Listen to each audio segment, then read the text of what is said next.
क्या आपने कभी सोचा है कि आप जो अपनी वेबसाइट को बार-बार विज़िट करते हो या फिर अगर आपकी कंपनी है, आपके एम्प्लॉइज़ किसी वेबसाइट को बार-बार विज़िट करते हैं, तो वो वाला डेटा भी गूगल एनालिटिक्स वो ट्रैक करता है। अब आप मुझे ये बताओ इज़ इट रेलेवेंट और नॉट? क्योंकि हम तो सारा दिन अपनी वेबसाइट पे ही रहते हैं, कोई डेवलपिंग टीम काम कर रही होती है, मार्केटिंग टीम काम कर रही होती है। तो आपने कभी सोचा है कि डेटा में कितना ज़्यादा फ्लक्चुएशन होगा, रियल डेटा निकालने में बहुत प्रॉब्लम होगी, right? Hi everyone, I am Riya and welcome back to the channel. आज के इस वीडियो में मैं आपको प्रैक्टिकली बताने वाली हूँ कि कैसे आप अपने खुद की जो विजिट है वेबसाइट पे या आपके एम्प्लॉयज जो आपकी वेबसाइट बार बार विजिट करते हैं उसका डेटा या उसका ट्रैफिक फिल्टर आउट कर सकते हो, उसको इंटरनल ट्रैफिक कहते हैं, उसको एक्सक्लूड कर सकते हो। तो आप ज्यादा बातें नहीं करते हैं और चलते हैं अपनी लैपटॉप स्क्रीन पे, समझते हैं कि कैसे इंटरनल डेटा को एक्सक्लूड करना है गूगल एनालिटिक्स 4 में।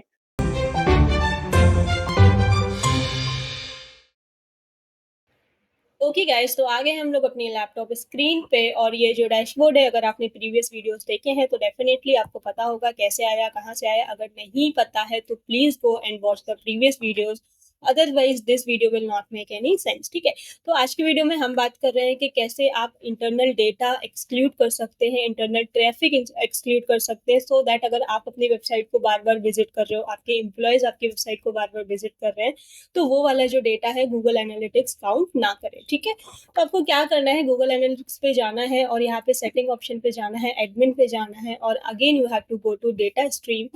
ठीक है, ओके। तो डेटा स्ट्रीम पे जैसे ही आप जाओगे, यहाँ पे देखो क्लिक करोगे एड स्ट्रीम पे,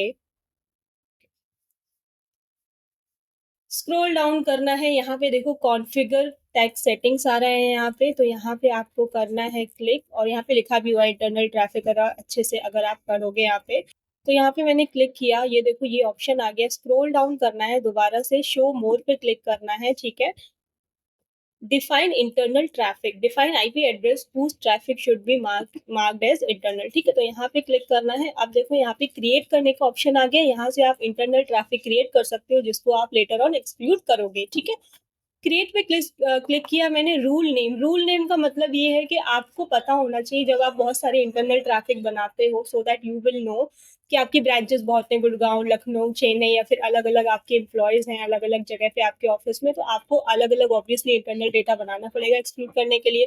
तो उसके लिए आप यहाँ पे एक नेम दे सकते हो। For example I am giving here testing name. ठीक है, testing internal traffic, internal traffic.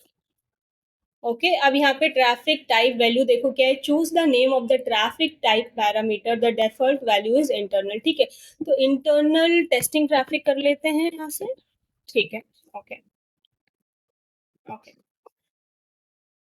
अब यहाँ पे आईपीआर, यहाँ पे आपको आईपी एड्रेस यहाँ पे डालना है। IP address equals to, IP address begins with, IP address ends with. अगर एक ही आईपी एड्रेस है तो इक्वल्स टू कर दो, अगर बहुत सारे आईपी एड्रेस हैं तो यहाँ पे जो है बिगिंस विद का ऑप्शन सिलेक्ट कर लो। This you can just select based on your preference. ठीक है, अगर नहीं पता है कि आईपी एड्रेस कैसे पता करते हैं अपना, tell me in the comment section, tell me in the description also, मुझे मेल भी कर सकते हो, तो मैं उस पर भी वीडियो बना दूंगी कि कैसे आप अपना आईपी एड्रेस चेक कर सकते हो। ठीक है, तो फिलहाल के लिए सिर्फ एक ही आईपी एड्रेस है, यहाँ पे equals to, and I already copied my IP address, तो यहाँ पे क्या करना है, मैं क्रिएट कर दूंगी। कंडीशन का भी ऑप्शन आ रहा है, तो अभी जरूरत नहीं है, let's keep it simple only. Create पे क्लिक करूंगी।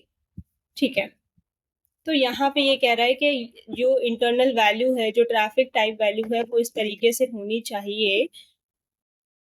ठीक है, तो मैंने इसको चेंज कर दिया। I am just copying this, copy इसलिए कर रही हूँ क्योंकि अभी लेटर ऑन इसका यूज होने वाला है। ठीक है, ट्रैफिक टाइप वैल्यू। अब क्रिएट पे क्लिक करते हैं। ओके, तो ये तो हमारा बन गया टेस्टिंग इंटरनल ट्रैफिक का जो है इंटरनल ट्रैफिक एक्सक्लूड करने के लिए। अभी देखो ये वीडियो खत्म नहीं हुआ है, सो डोंट बी इन हरी। अभी एक और स्टेप है, उसको करने के बाद ही आपका जो इंटरनल ट्रैफिक है आप एक्सक्लूड कर सकते हो। अब क्या करना है, आपको डेटा स्ट्रीम के बाद स्क्रॉल डाउन करना है। Again left hand side data filter का ऑप्शन आ रहा है यहाँ पे। अभी हमने सिर्फ बनाया है डेटा स्ट्रीम, ठीक है, कि हमें कौन सा इंटरनल ट्रैफिक बनाना है आईपी एड्रेस इंक्लूड करके। अब उसको फिल्टर आउट भी तो करना पड़ेगा ना, so that is next step. Data filter पे जब जाओगे तो यहाँ पे देखो इंटरनल ट्रैफिक डेटा यहाँ से क्रिएट कर लो। ठीक है, अब यहाँ पे जाना है इंटरनल ट्रैफिक पे। डेवलपर का ट्रैफिक भी आप यहाँ से एक्सक्लूड कर सकते हो। डेटा फिल्टर नेम आपका यहाँ पे कॉपी पेस्ट कर देते हैं जो मैंने बनाया था। अभी यहाँ पे देखते हैं डेटा फिल्टर नेम एक्सक्लूड कर दो। ट्रैफिक क्या है आपका, पैरामीटर इंटरनल वैल्यू, ये यहाँ पे कॉपी पेस्ट कर देते हैं। इफ यू रिमेम्बर हमने यही बनाया था लास्ट टाइम, ठीक है। तो यहाँ पे आप एक्टिव कर दो और यहाँ से जाके क्रिएट कर दो, ठीक है। तो filter changes are by nature destructive and irreversible. They are not also retroactive. We recommend testing the filter before activating. ठीक है, तो आपको क्या करना है, आपको ये एक बार टेस्ट करना पड़ेगा। टेस्ट ऐसे कर सकते हो कि अपनी वेबसाइट को जाके ओपन कर लो, ठीक है। ओपन करने के बाद गूगल एनालिटिक्स पे जाओगे, रियल टाइम डेटा देख सकते हो। ऐसे आप अपने गूगल एनालिटिक्स 4 में आपने प्रॉपरली फिल्टर आउट किया है डेटा कि नहीं किया इंटरनल, आप टेस्ट कर सकते हो। तो आई होप वीडियो पसंद आया हो। थोड़ा सा कॉम्प्लिकेटेड लग सकता है क्योंकि मैंने एक ही वीडियो में दोनों चीज़ें बता दी, बिकॉज इट वॉज इम्पॉर्टेंट। मैं बहुत शॉर्ट वीडियो नहीं बना सकती इसके लिए बार बार। So it may be little complicated, but अगर अच्छे से एक दो बार सेटअप करना सीख जाओगे तो this is not complicated at all, ठीक है। तो जाओ ट्राई करो, अपनी वेबसाइट से कनेक्ट करो और ये सारी चीज़ें ट्राई करो। बेसिक चीज़ें हैं which is very important again. और मिलते हैं अपने नेक्स्ट वीडियो में। Bye bye guys, take care, see you in the next video.